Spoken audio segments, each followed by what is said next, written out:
Hi there, I hope you're doing well. I wanted to just take a couple of moments and explain what I mean when I say target tracking or using a target tracker with your unit. This is not something that's required, but might be a tool that can help you as you are working through feedback-driven progress reporting this year with your students in science and social studies.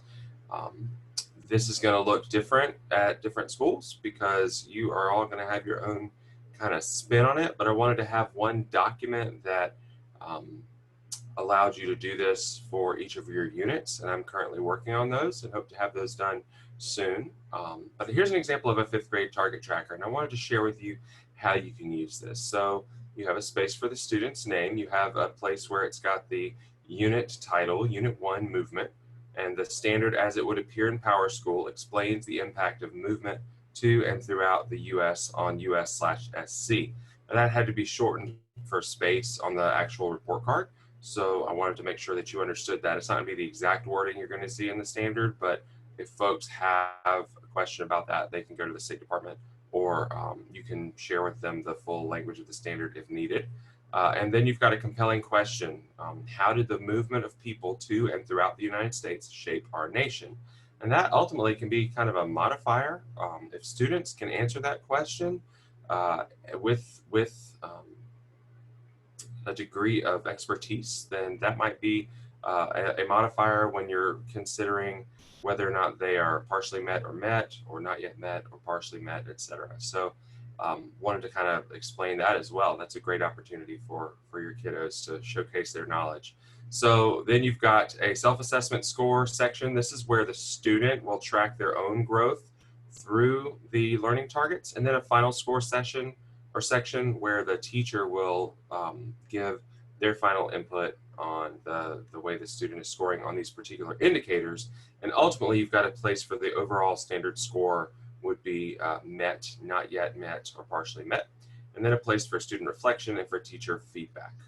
I wanted to tell you, okay, so what exactly goes in these boxes? Well, what I used to do with my students and what you possibly could do with yours, we would pull these out within a unit over the course of several days, and we would track our progress toward mastery of the standards. So let's say it's October 1st, and I say, okay, everybody, pull out your target tracker. And what I want you to do is put the date where you think you are for each of the learning targets. And if you need help, I can unpack that with you and talk to you about it. If you have no idea what this means or do not feel like you're confident at all, you're going to put not yet met. If you feel like you're progressing toward mastery of the standard, you're going to put the date under partially met. And if you feel like you've already mastered this standard, you can put the date under met. So what you would have is kids put, like, say, October 1st.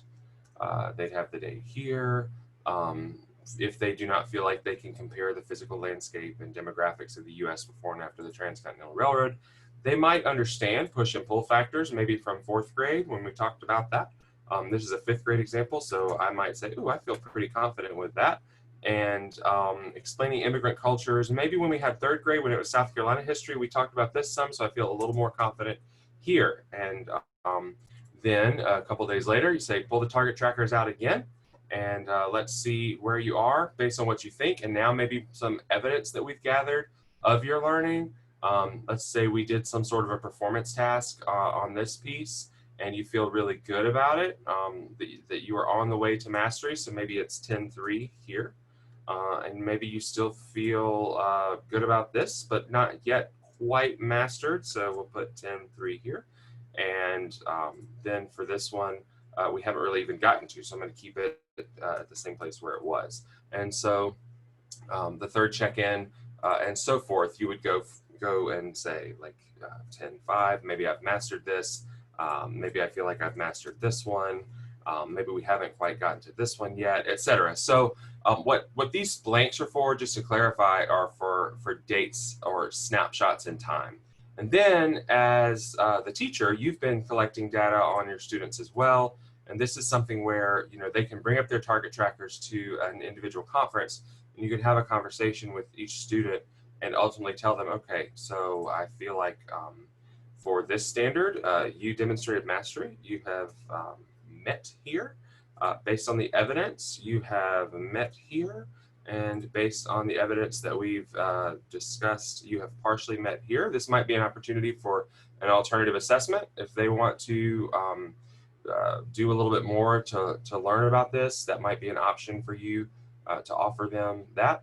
And ultimately, as the teacher, you're going to weigh the body of evidence that you have for each child and determine ultimately what is going to be that overall score. Is it going to be met, partially met, or not yet met? And the student will have an option to reflect, and the teacher is going to give some feedback, more than just a great job or you did it, actually descriptive feedback on which areas the student showed strength and which are areas of opportunity, etc. And maybe even some things as they continue to progress and grow. So lots and lots of great options here. I hope this is a tool that you will embrace and utilize with your students. And if you have additional ideas for how to track their progress, I welcome those. I'm going to go ahead and create these target trackers for each of the units in science and social studies so that you have them. It doesn't take too long to crank these out, but I wanted to make sure that you understood how you could easily use them. Thank you so much for all that you do and for being a part of Lexington School District 1. And if you have any questions or concerns or suggestions or comments, please email me, arobertson@lexington1.net, or you can call me at 1127. I'm happy to chat with you. And I want to do what I can to help you as we embrace this new system of assessing students and scoring students and helping to see their growth and mastery over time. Thank you so much.